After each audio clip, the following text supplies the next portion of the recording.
Welcome to the 2020 Virtual Spring Meeting, brought to you as a special edition of Our Curious Amalgam, the American Bar Association Antitrust Law Section's podcast. Virtual Springs Eternal, Friday, April 17th through Friday, May 1st, as we bring to you some of the top programs from the now canceled in-person spring meeting, as well as new hot-off-the-press programs discussing the most compelling issues of the day. Be well and enjoy the show. Hello and welcome to the Virtual Spring Meeting. My name is John Roberti, and today we are delighted to present another great panel. The panel is Consumer Protection Year in Review, and the panel is presented by the Advertising Disputes and Litigation, Consumer Protection, and Privacy and Information Security Committees. With me to provide a little bit of context today is Tony DiDomenico. Tony is a partner at the Fasken Law Firm, and he is also the co-chair of the Consumer Protection Committee at the ABA Antitrust Law Section. Hi, Tony. Hi, John. How are you? Tony, thank you for joining us today. What is today's panel about? Well, it's been a very busy year in consumer protection, and so this panel aims to provide sort of a year-in review of consumer protection developments, whether it would be in claim substantiation, influencer marketing, or data and security and privacy. So if you have not been able to keep up with all the emerging developments, and it's really hard to do that, this is the panel for you, because after this panel, you'll really be up to speed on what's going on in these areas. Great, Tony. And what do you expect to happen? What are we hoping to get out of today's panel? Well, again, it's been a very busy year in a diverse set of areas. We had a record settlement with Facebook. We've had settlements involving YouTube and children's privacy, very niche sort of areas and resolutions in the form of consumer reviews and incentivized reviews, and a lot of health claim substantiation matters that were pre-COVID-19. So I think that we're going to get a real lesson as to where the regulators are in these spaces, which will also help us foreshadow what to expect in the future. All right, this is great. Tony, will you stick around with me for a couple minutes? Let's listen to the panel, and then maybe you can come back and help us a little bit with some of the takeaways? Absolutely. All right, great. Let's send it over to the moderator, Deon WOODS BELL. Deon, all yours. Thanks, John. Welcome to the Consumer Protection Year in Review. The sponsors for the session are the Consumer Protection Committee and the Privacy and Information Security Committee. I'm Deon WOODS BELL, a senior international attorney in the Federal Trade Commission's Office of International Affairs. Our esteemed panelists are Joanna BOLTON, legal counsel at Dell, Gus EYLER, Director, Consumer Protection Branch, U.S. Department of Justice, and Annie UGURLAYAN, Assistant Director at the National Advertising Division's BBB National Programs. As a reminder, the thoughts and ideas shared from the panelists do not necessarily reflect those of our organizations. Well, it's been a busy consumer protection year since the last ABA spring meeting. In this session, we'll take you through some of the key developments in consumer protection and data privacy law from the last year by applying them to the activities of a hypothetical company, Aphrodite. Aphrodite, Inc. is a multinational company located in 50 countries from every continent, which runs a part-free, part-paid dating website and seeks to boost its user base, including during the COVID-19 pandemic, where users are unable to travel and spend more time online. Aphrodite starts using a chatbot to help shy users engage. The company starts an influencer and teen outreach campaign. Aphrodite asks a reality TV star to promote the service on social media in exchange for free membership and set fees per post. Aphrodite also hires a 13-year-old, highly successful social media influencer and launches a related spin-off games feature, including online dances, also featured on other major platforms. Thereafter, Aphrodite starts a new ratings and review initiative and new ad campaigns to increase revenue. Aphrodite starts calling itself America's favorite dating service and asks influencers to do the same. They run into a litany of issues, including problems with increased complaints from parents about teens and tweens, telemarketing and robocalls, health claims, artificial intelligence issues, privacy and data security issues, and more. Aphrodite's new ad campaign sells romance-enhancing dietary supplements and other products, and also touts the health benefits of the products. Unfortunately, catastrophe strikes, hackers assess the site and share data of users from over 30 countries. Aphrodite's activities raised many issues that were at the forefront over the past year. Chatbots and influencers, product reviews, ratings, telemarketing, health claims, and last, but certainly not least, privacy and data security. So let's explore each issue. The first issue is the chatbots and influencers. Chatbots and influencers and artificial intelligence are hot topics these days. If Aphrodite's chatbot is used deceptively, for example, to induce users to purchase subscriptions without disclosing that the bot is a bot rather than a real suitor, they might face an FTC challenge, as in the FTC's Ashley Madison case, which involved employees pretending to be interested in dates, or in the 2019 action against Devumi, which addressed a company's sale of fake followers, phone subscribers, and bogus likes. By selling and distributing fake indicators of social media influence to users of various social media platforms. The FTC alleged that the defendants provided their customers with the means and the instrumentalities to commit deceptive acts or practices, which is itself a deceptive act or practice in violation of the FTC Act. Drawing parallels to Devumi and Ashley Madison shows that the FTC actions which are not necessarily related to AI, may be relevant to the topic. FTC Consumer Protection Bureau Director Andrew Smith, who spoke earlier in this virtual spring meeting, had a recent blog post on AI. He noted that the use of AI technologies, machines, and algorithms to make predictions, recommendations, or decisions has enormous potential to improve welfare and productivity, but it also presents risks, such as potential risk for unfair and discriminatory outcomes or the perpetuation of existing socioeconomic disparities. While the sophistication of AI and machine learning technology is new, automated decision-making is not. And we at the FTC have long experience dealing with challenges presented by the use of data and algorithms to make decisions about consumers. Over the years, the FTC has brought many challenges alleging violations of laws, and we enforce involving AI and automated decision-making, and have investigated numerous companies in the space. We've also used the FTC Act authority to prohibit unfair and deceptive practices to address consumer injury arising out of the use of AI and automated decision makers. A few reminders for businesses: be transparent. Don't deceive consumers about how you'll use automated tools. Explain your decisions to consumers. Ensure that your decisions are fair. Ensure that your data and models are robust and empirically sound. And hold yourself accountable for compliance, ethics, fairness, and non-discrimination. And with that, Joanna, can you share developments relevant to Aphrodite's use of influencers and potential impact on teen and tween audiences, please? Yes, thanks, Deon. So in November, the FTC came out with Disclosures 101 for social media influencers.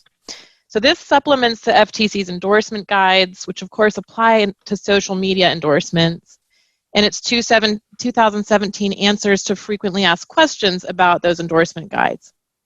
So Disclosures 101 breaks that guidance down into plain language, user-friendly guidance for influencers to ensure they understand how to make disclosures about material connections with the brands they promote, and that they do so in a clear and transparent way. For example, disclosures should appear on posts above any button to click for more, and hashtag disclosures should not be buried in a string of other unrelated hashtags. So the FTC also created short shareable videos with this guidance for influencers. And while the FTC has made clear that influencers are responsible to disclose, brands like Aphrodite that engage influencers should take steps to make sure that their influencers are aware of that FTC guidance and the Disclosures 101. and should also have some level of monitoring to ensure influencers are being transparent in accordance with the FTC's guidance and applicable laws. So a recent FTC settlement with TME underscores this, and I encourage any company using influencers to read up on that case. So Aphrodite's also received complaints from parents about their tweens' use of the site.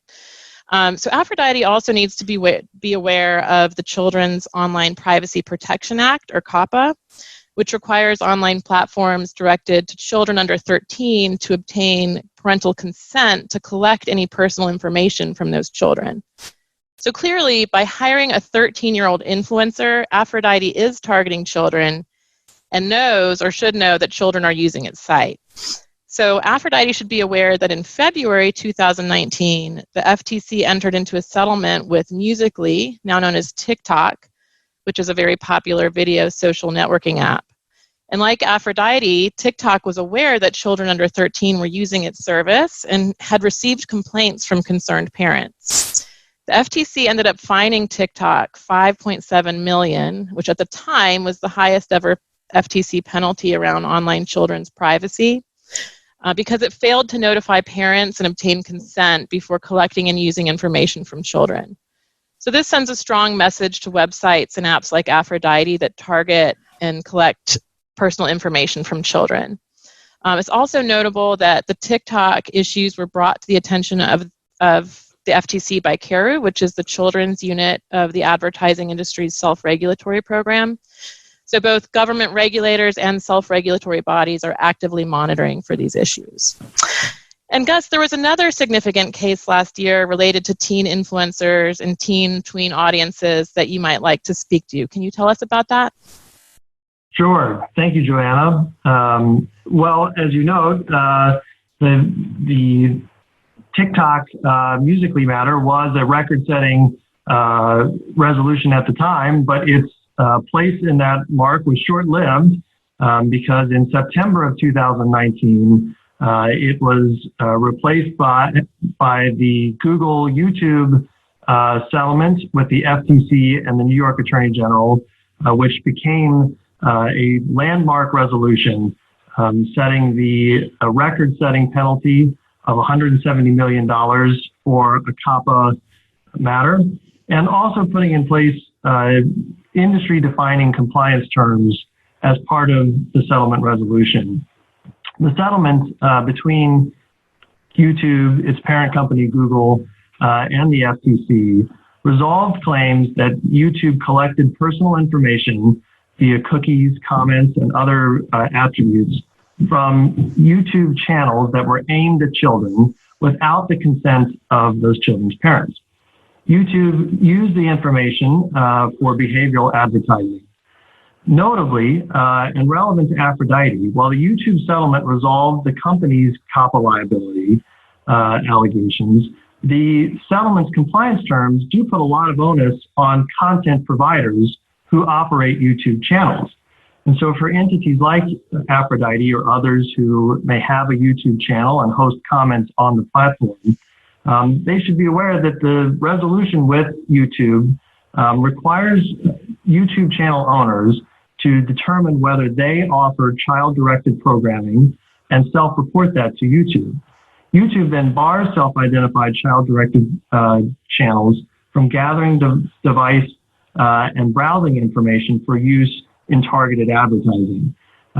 This is important for entities to note because it puts an onus on those entities to understand the nature of their content, and also means that for those operating child-directed channels, that they have less opportunity to make use of targeted advertising than they did previously. Now, Annie, Aphrodite also is asking influencers to tout it as America's favorite dating service. What developments should Aphrodite know before making such a claim? Sure, Gus. Thanks. NAD has been on the forefront of providing guidance on advertising involving influencers in recent years, most notably its Fit Tea case involving the Kardashians' promotion of Fit Tea and social media posts where they did not disclose their material connection with the advertiser. NAD's guidance mirrors that of the FTC in recommending that material connections an influencer has with a brand that are not reasonably anticipated by consumers be clearly and conspicuously disclosed. In other words, if you're getting paid to promote a product, make it very clear to consumers so they are not deceived. Aphrodite's America's Favorite Dating Service claim is similar to a claim NAD reviewed last year in a challenge brought by Riviana Foods against Goya Foods for its claim that its Excelsior pasta was Puerto Rico's favorite pasta. Goya used influencers to tout this claim. The key issue is whether the claim was puffery or an objectively provable claim requiring support. NAD determined that it was the latter. This was a preference claim which required consumer survey data as support, which the advertiser did not supply. NAD recommended that the claim be discontinued, which of course means that the influencer cannot make the claim. Advertisers can't make a claim through an endorsement that they can't make standing alone. Goya appealed to the National Advertising Review Board, which is the independent appellate body of the Advertising Self-Regulatory Forum, which affirmed NAD's decision. They noted that they were not bound by the Eighth Circuit's America's Favorite Pasta case, which found that that claim was puffery. And now I will turn it over to Deon to wrap up this issue. Thanks, Annie. In this portion of the hypothetical, there were several influencer and COPPA implications for Aphrodite. Did the changes to the site make it directed to children, as in TikTok?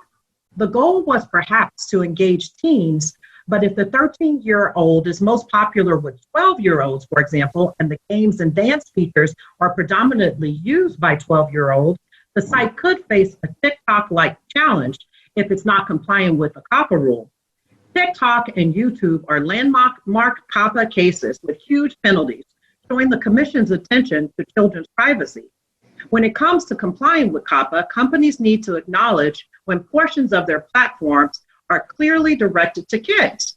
There was no excuse for TikTok's or YouTube's violation of the law. The COPPA rule is underway. Rule review is underway, so stay tuned for more updates there. Next, let's go over to issue number 2. As covered earlier by Annie, Aphrodite had higher average reviews relative to competitors and started calling itself America's Favorite Dating Service and asked influencers to do the same. Aphrodite also posted positive reviews, but we know those reviews are from employees and users who were sent advance thank you coupons worth hundreds of dollars. They also tout being rated number 1 on a third-party site called TweetMate.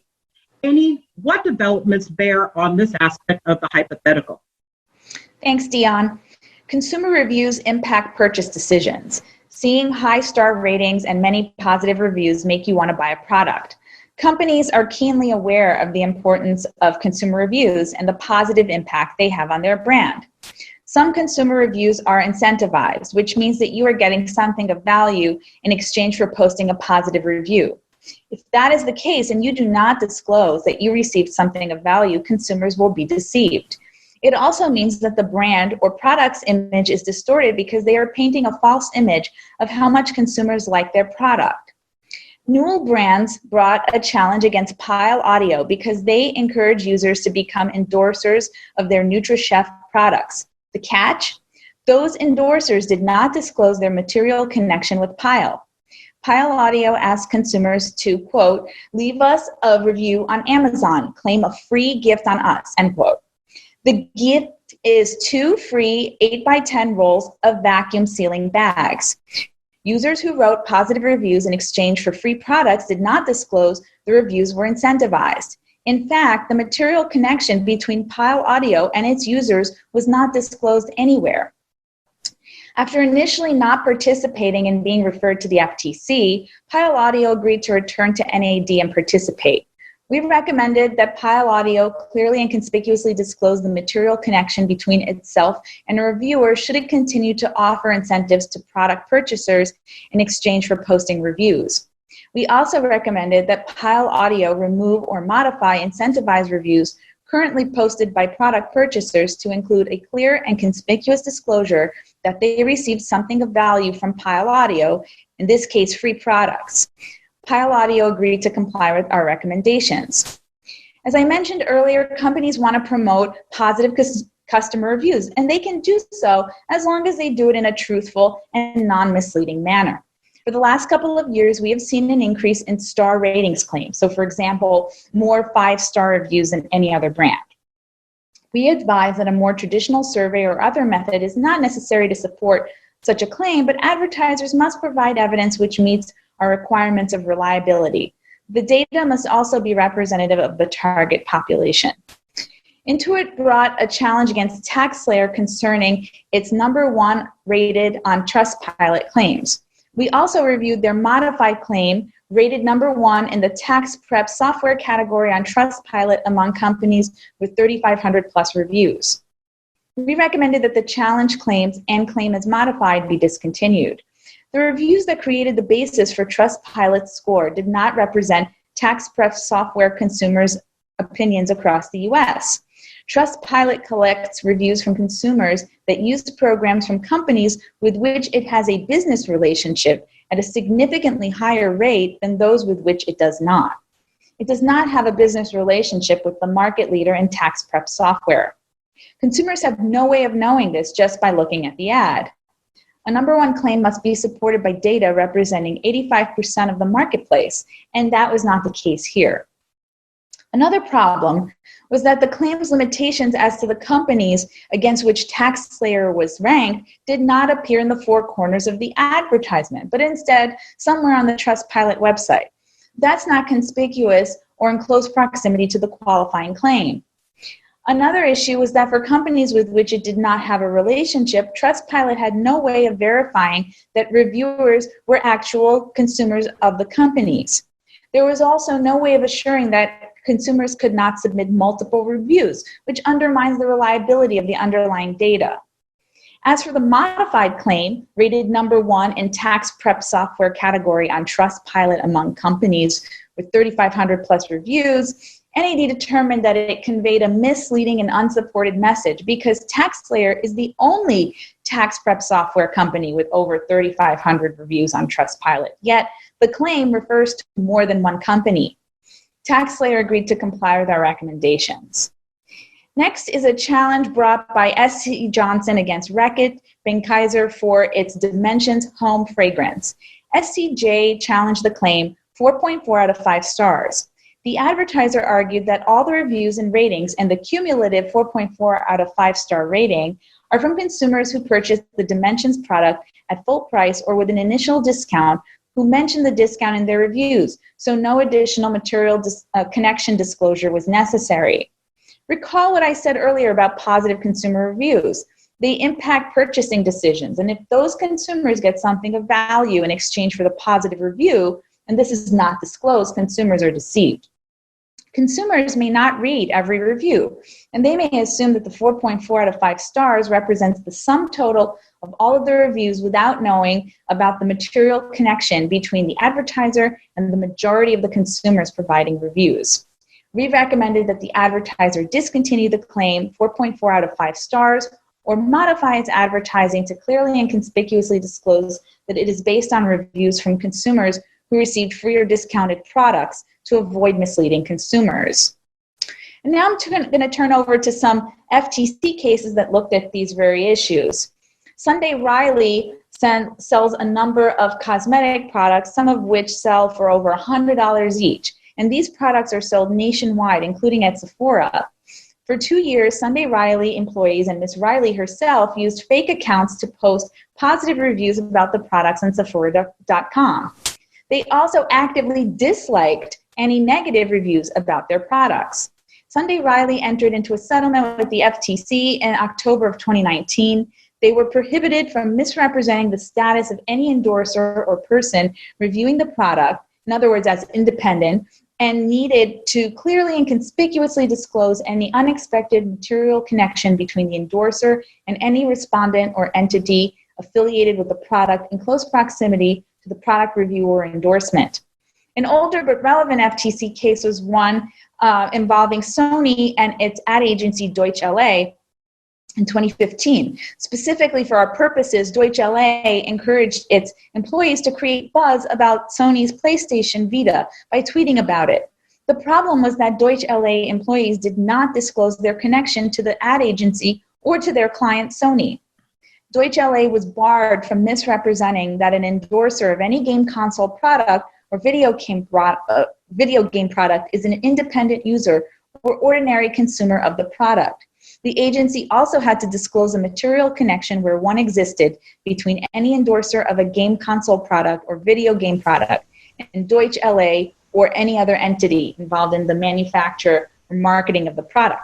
They had to do so clearly and conspicuously and in close proximity with a product review or endorsement. And now I will turn it over to Deon to wrap up this section. Thank you very much. So what does all this mean for Aphrodite? Aphrodite has to remove the positive reviews from its employees. Aphrodite also has to clearly and conspicuously disclose the material connection between itself and reviewers if it continues to offer incentives to product purchasers in exchange for post and reviews. Aphrodite should remove or modify incentivized reviews currently posted by product purchasers to include a clear and conspicuous disclosure that it provided something of value. What's the upshot? Don't be tempted to tweak reviews to make your product look good. Reviews should be from real users, or businesses should disclose otherwise to prevent deception. Well, it turns out that Aphrodite also engaged in telemarketing and robocalls. Gus, can you tell us more about that and related developments? Sure. Thank you, Deon. So in our hypothetical, Aphrodite has hired a third-party marketing company to help it make phone calls to potential customers to give them information about Aphrodite's provided services. The problem for Aphrodite is that soon after contracting with this company, Aphrodite begins receiving a large number of complaints from consumers about national do not call registry violations and robocalls, as well as concerns related to fraudulent calls that the consumers are continuing to receive. Despite receiving these consumer complaints, Aphrodite, in our hypothetical, does not cease its relationship with its third-party downstream marketers. The question here is, what problems does this cause for Aphrodite? And the answer is it creates telemarketing violation concerns for the company. First, under the FTC's telemarketing sales rule, there is a prohibition on initiating and causing a telemarketer to initiate unlawful telemarketing calls, including calls to numbers on the National Do Not Call Registry and robocalls. Then, various regulations allow the Federal Trade Commission to refer to the Department of Justice cases for civil penalties related to violations of the telemarketing sales rule. Under that provision, civil penalties can be very high in telemarketing cases because each call can lead to a separate penalty. Such cases also can include requests for injunctive relief by the Department of Justice or the FTC under the FTC Act. This hypothetical relates specifically to a case that has been resolved and affirmed this year. This is the United States versus Dish Network. The Dish Network matter led to a very lengthy trial that was resolved in the government's favor, under which the court imposed a $280 million penalty and strong permanent relief against Dish Network. The district court found that Dish had caused its downstream marketers to call under the telemarketing sales rule by contracting with them for marketing services. The district court also found that Dish's downstream marketers were its agents, despite contractual attempts to make those downstream marketers Dish's independent contractors. Importantly, the Seventh Circuit, writing just a few weeks ago, affirmed the Dish Network district court decision. Writing for a unanimous panel, Judge Easterbrook found that the downstream marketers were, in fact, agents of Dish Network. The circuit court also held that each separate illegal robocall triggers a separate penalty under the TSR. In addition, for purposes of fraudulent robocalls that may be made by other entities that obtain consumers' information, it's important to note that the Department of Justice has tools at its disposal, including the Anti-Fraud Injunctive Act under 18 U.S.C. 1345, which it is able to use and has recently used to block fraudsters and others who facilitate the making and relaying of fraudulent robocalls. Recently, the department has taken action against certain gateway carriers who are relaying such calls to Americans, and individuals can expect that the Department of Justice will continue to stay vigilant in that space. Deon, I'll turn it over to you now to talk about our next section related to health claims. Thank you very much, Gus. Let's turn now to the romance-enhancing dietary supplements that Aphrodite is selling and its health claims, which include clinical studies prove that Aphrodite matches have fewer heart attacks, less anxiety, and more intimacy than single individuals. Annie, can you talk about the rules of the road to support health claims? Sure, Deon, thank you. So the claim here is clinical studies prove that Aphrodite matches have fewer heart attacks, less anxiety, and more intimacy than single individuals. This is an establishment claim and is held to a higher standard of proof. So what is that standard? Clinically proven claims on a product must be supported by competent and reliable scientific evidence, specifically methodologically sound clinical trials. Regulators and NAD agree on what makes for a reliable study. Here are some of the key points. You need a human clinical study on the actual product that's methodologically sound. So it needs to be double-blinded, placebo-controlled, randomized. You need the same baseline characteristics for both groups. It has to be conducted on the target population of the advertisement. You also need a researcher who's qualified, who sets forth relevant primary and secondary endpoints. The study has to be for a sufficiently long period of time to detect a study effect. In other words, that the product does what it says it will. You need a sufficiently large sample size so that the study has sufficient power to detect a statistically significant effect. But remember, you cannot rely on statistical significance alone. The difference must also be clinically meaningful or consumer noticeable. In short, this is a tall order for Aphrodite. So I will turn it over now to Gus to discuss the DOJ's Dietary Supplement Initiative. Thanks very much, Annie. Importantly, consumers and companies who are marketing dietary supplements need to know that claims related to the diagnosis, cure, mitigation, treatment, or prevention of a disease can turn a dietary supplement under the Food, Drug, and Cosmetic Act into a drug. And if it's a drug, then it needs to have appropriate approvals or authorizations by the FDA in conformance with the Food, Drug, and Cosmetic Act.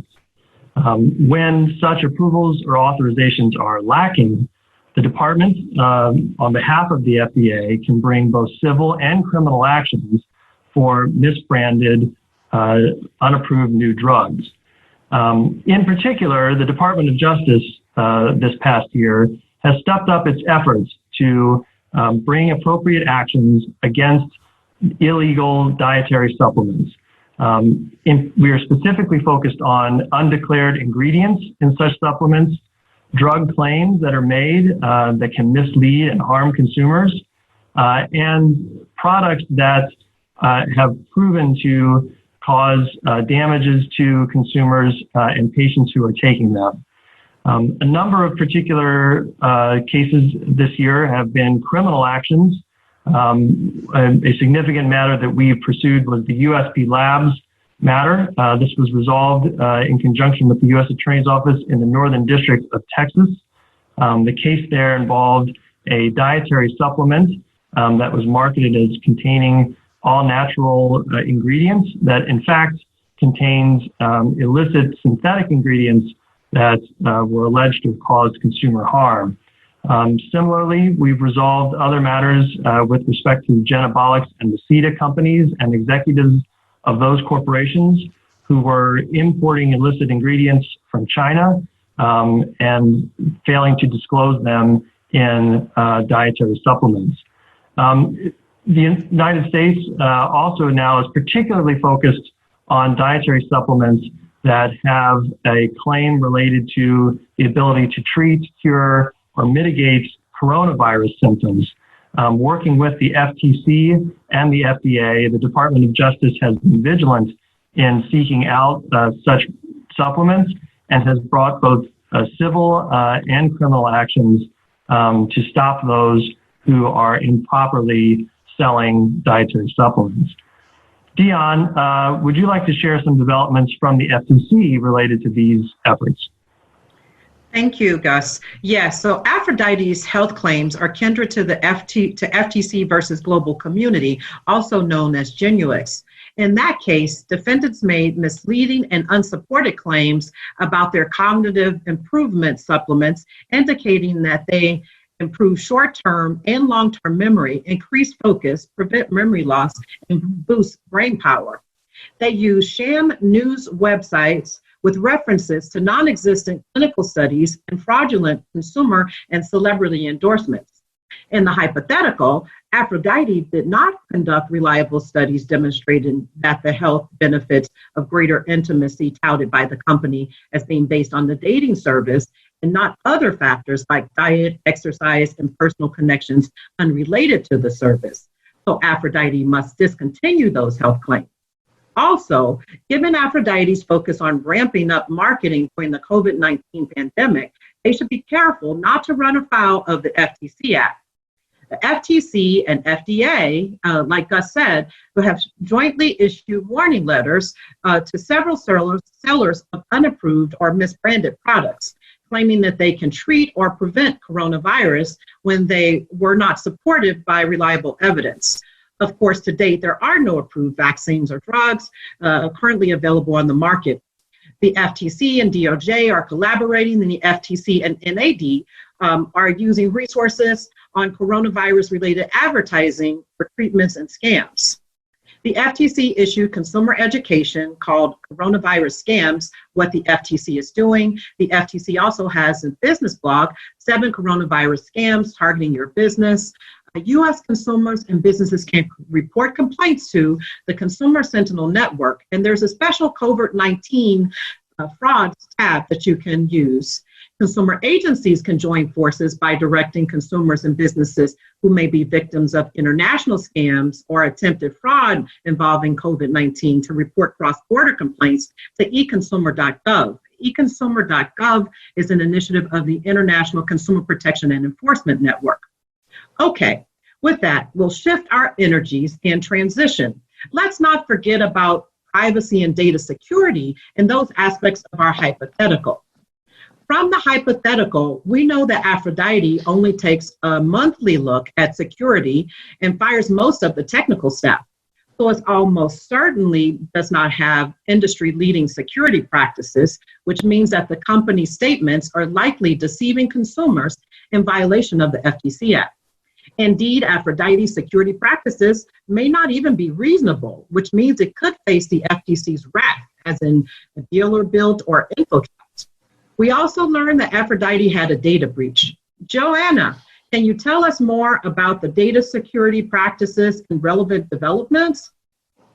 Yes, so there's a lot going on here. And there have been a number of developments in privacy and data security over the past year that I would want Aphrodite to understand, including California's Consumer Privacy Act and other state legislative activity. But another development from the last year I would want to make sure that Aphrodite is aware of is the FTC's InfoTrax case, particularly as it outsources its security. So InfoTrax was an outside service provider for multi-level marketing companies and operated its clients' website portals, so it processed a large amount of customer data and personal data. InfoTrax failed to use reasonable security protections to safeguard the personal information it handled for its clients. For example, it held onto personal information that it no longer needed, failed to implement safeguards to detect potential malicious activity on its network, and didn't encrypt sensitive personal information. Hackers were able to access its network and its clients' websites, and InfoTrax failed to notice the intrusions for nearly 2 years. So InfoTrax was prohibited from collecting personal information unless they implement an information security program that would address the security failures identified in the FTC's complaint. And Aphrodite needs to use caution before it decides to cut back on its security spend and to outsource its security, particularly in light of its industry-leading security claims. And Deon, speaking of security, the FTC has recent innovations in that area, which you might want to mention, as well as some developments around the use of facial recognition technology. What should Aphrodite know about this? Thank you so much, Joanna. Well, in 2019, the FT launched new and improved FTC data security orders. So check out the FTC business blog focusing on this issue. It's called Better Guidance for Companies, Better Protection for Consumers. As background, the FTC's hearings on competition and consumer protection in the 21st century held a hearing in December 2018 covering this issue, so they launched a conversation about it. The agency was also mindful of the 11th Circuit's 2018 LabMD decision, which struck down an FTC data security order as unenforceably vague. The result is the FTC's new and improved data security orders. The first issue is more specific orders. Second, increased third-party assessor accountability. Third, elevated data security considerations to the C-suite and the board level. These improvements are reflected in several recent orders against an array of diverse companies, including companies like iDressUp, DealerBuilt, D-Link, Equifax, RetinaX, and InfoTrax that Joanna talked about. Aphrodite's video and facial recognition fact pattern is comparable to the FTC's record-breaking $5 billion Facebook case. The Facebook case received a $5 billion penalty for violating a 2012 FTC order by deceiving users about their ability to control the privacy of their personal information, including misrepresenting the user's ability to control facial recognition technologies of their account. Facebook allegedly misrepresented that users would have to turn on facial recognition technology when for many the default was on. Aphrodite had the default on, and there's only an opt-out, but the interface made it sound as though it was opt-in. Gus, can you please tell us more about the Facebook case and how the DOJ and FTC were able to work together? Sure. Thank you, Deon. So the Facebook matter is not only relevant and important because of its record-setting settlement amount of $5 billion, but it also included novel compliance demands and requirements that are placed upon the company through the settlement. These terms were negotiated carefully by the FTC and the Department of Justice with the company to ensure that the company complies with the FTC's new amended order and provides consumers with certainty as to how their data will be used and clarity as to what their abilities are in setting privacy settings on their devices and with respect to their account. I think that it's important resolution for companies like Aphrodite, not only because it signifies the importance that both the FTC and the Department of Justice are placing on privacy concerns, but also because the compliance settings that were reached are industry leading and can be looked to as an example for companies to emulate. Included within those compliance requirements are a requirement that all Facebook companies, and this includes Instagram and WhatsApp, identify and evaluate risks to the privacy of user data. Facebook companies also are required to select and retain an independent government-approved assessor to regularly monitor its compliance with the amended order. In addition, Facebook has agreed to conduct a privacy review of every new or modified product, service, or practice before that service is implemented, and to document its decisions about user privacy. Further, Facebook has agreed to expand protections for all user information for which Facebook has a privacy setting and for sensitive personal and financial information. Facebook also has agreed to establish an independent privacy committee of its board of directors and to have its CEO certify compliance with the FTC's order. Further, Facebook has agreed to authorize both the Department of Justice and the FTC to conduct discovery and investigate concerns about noncompliance with an order without going back to court. These are all unique terms that will provide protections to consumers, hopefully for many years. So Deon, with that discussion, I'll turn it back to you to close us out. Thank you so much, Gus. So Aphrodite has had so many twists and turns. The final issues in the hypothetical were that the product transactions and all the communications had default settings to share with all users of social media networks. This is reminiscent of the FTC's Venmo case with similar issues. Moreover, hackers assessed the site and liberally shared data of users, both domestic and international, like in Ashley Madison and the Equifax case and other cases. This goes back to the security points raised previously. Aphrodite's hack means there is potential harm, which, if a case is brought, will help the FTC to prove that the security practices may have been unfair. This scenario also underscores the value of cross-border cooperation legislation, such as the FTC's U.S. Safe Web Act, which allows the FTC to improve consumer protection enforcement, including where there is an international dimension. The Safe Web Act results in increased cooperation with foreign law enforcement authorities through information sharing, investigative assistance, enhanced staff exchanges, and other efforts. Well, I sure hope Aphrodite has a good team of in-house counsel and that they know how to navigate all these thorny issues. I also hope they pay close attention to all the resources and guidance and cases covered by the Federal Trade Commission, the Department of Justice, the National Advertising Division, as well as state and international enforcers.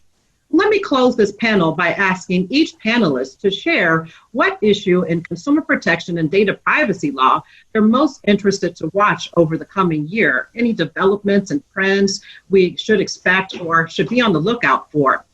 First, over to you, Joanna. Thanks, Deon. Well, I think there's certainly a lot to be watching for, and we have to be mindful that everyone's priorities are changing in light of the current pandemic, and I think that'll also be true for legislators, regulators, and the plaintiffs' bar. But one thing I'm still watching and interested to see developments around is state privacy legislation, like the California CPA that I mentioned earlier, as well as activity in other states around privacy, and especially as California starts enforcing the CCPA. And I'm also interested in whether Congress can get any federal legislation passed, as they've been trying to do for some time, on privacy and data security, but have not been able to reach consensus.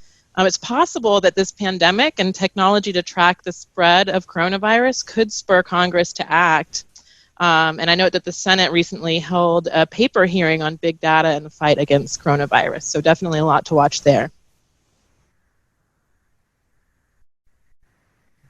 Thank you so much, Joanna. Annie, what do you have to share on what you think might be in your crystal ball?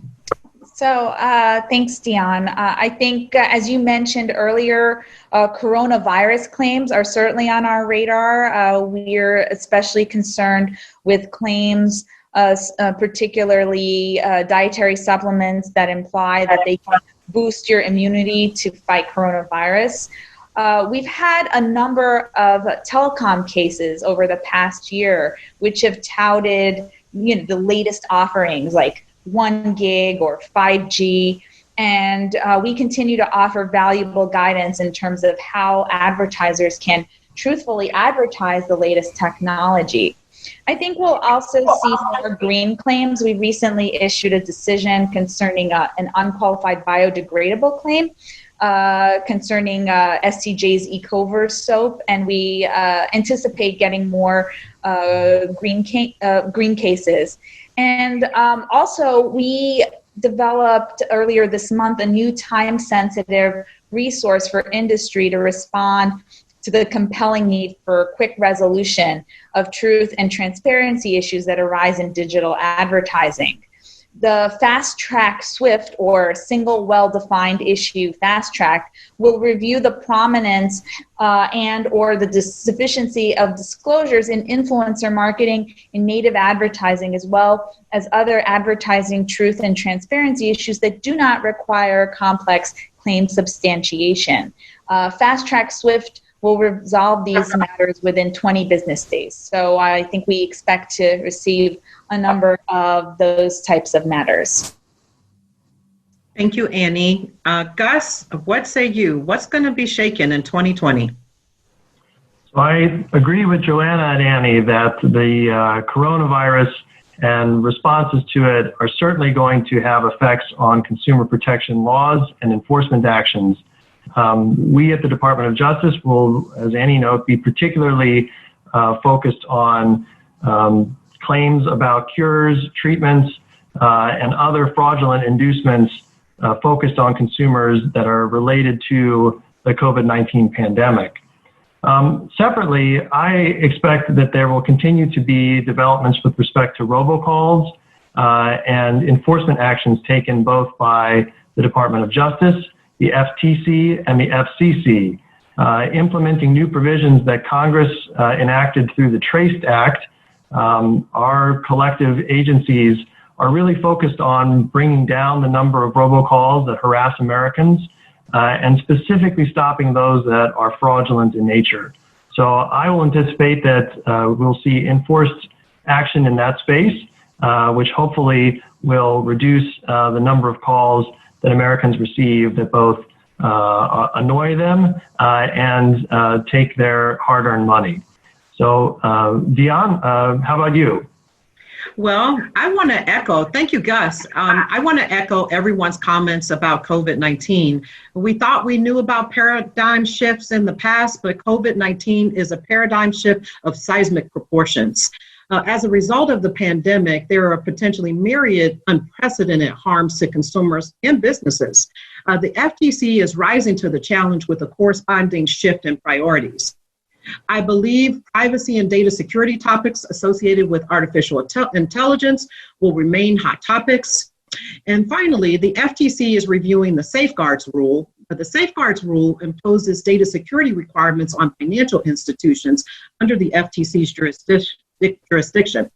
They must have measures in place to keep consumer information secure. So watch this space. Well, thanks once again to our amazing panelists, and thanks to the ABA Antitrust Law Section sponsors of the session, Consumer Protection Committee, and the Privacy and Information Security Commission. So thank you so much, everyone. Take care. John, back to you. Okay, thanks, Deon. Tony, turning back to you, what are some of the takeaways that you had from today's panel? Well, it was a great panel, really informative. I would say that my first takeaway would really be in data privacy. You heard a lot about the Facebook case. We had a robust set of corporate compliance measures that the FTC implemented there through the use of third-party assessments of user privacy and things of that sort. What I'm curious to note is sort of how that huge set of compliance procedures that were implemented and imposed on Facebook would apply to other companies where perhaps data is not as central to their business, but it's nevertheless an important component of it. So how the application of those robust third-party compliance measures will be used in the future and what the FTC will insist upon in the future. You know, these compliance issues are going to become bigger and bigger issues. Excellent point. Tony, you have what other thoughts do you have? Well, what I found interesting is that you heard a lot about health claim substantiation matters and about how performance claim substantiation for health claims is not only high, but it's pretty complex depending upon the products involved. And that was all pre-COVID-19. And as you heard our panelists foreshadow, they expect a significant increase in enforcement in respect of false or misleading health claims in the context of COVID-19. So I'm really curious to see what that enforcement looks like, what kind of standards and obligations will be imposed upon companies when they make COVID-19 claims. And will there really be a unique sort of COVID-19 threshold or dimension here, or will this sort of reflect prior cases and precedents that have been established pre-COVID-19? Yeah, brave new world. Brave new world we're entering into. It will be fascinating to watch. Tony, any other takeaways you think might be important for our members? Well, I found the issue of consumer reviews quite fascinating. I think we're at the point now where if you are a company and you tell your employees that to give a good review, say, of the company or a bad review of a competing company, that's just a bad thing, right? And I think that people understand that that's a problem for many regulators around the world. But as you heard during the session, there is this company called Pile Audio that was involved in incentivized reviews. This is where they're just incentivizing people to give reviews, not necessarily good ones, but just to do it. And as I understood it, and providing incentives to do that through some sort of rebate coupons, free products, things of that sort. And I'm not sure everyone appreciates that that's considered a problem by regulators. And so it would be interesting to see how far the requirement to disclose a material connection between the advertiser and the sort of influencer or reviewing consumer goes, and how, what kind of implementation goes on with respect to compliance, and what kind of enforcement will be imposed upon companies who I think may not fully appreciate that nuance. It's the influencer issue is an interesting one, and not one that I think it's a new one for a lot of people who didn't grow up on Facebook. If folks are interested in more about the influence program, we actually have a Curious Amalgam podcast number 7, Too Much Influence, Consumer Protection for Online Reviews and Influencers. So if people want to do maybe a little bit of a deeper dive in 30 minutes on that issue, we encourage you to check that out. All right, Tony, really great insights. Thanks for coming by today. Before I let you go, I do want to learn a little bit more about you're the co-chair, as we mentioned, of the Consumer Protection Committee. I'd like to learn a little bit more about what your committee is doing and maybe how younger lawyers can get involved and help with various projects. Well, thanks, John. So we're always trying to encourage new members, and we're a very interdisciplinary and diverse group in the sense that there are a lot of different kinds of practices that touch upon consumer protection. And so we're very open and encourage folks who may even do consumer protection on the side, part-time or full-time, to consider joining us in some of the innovations that we're trying to offer.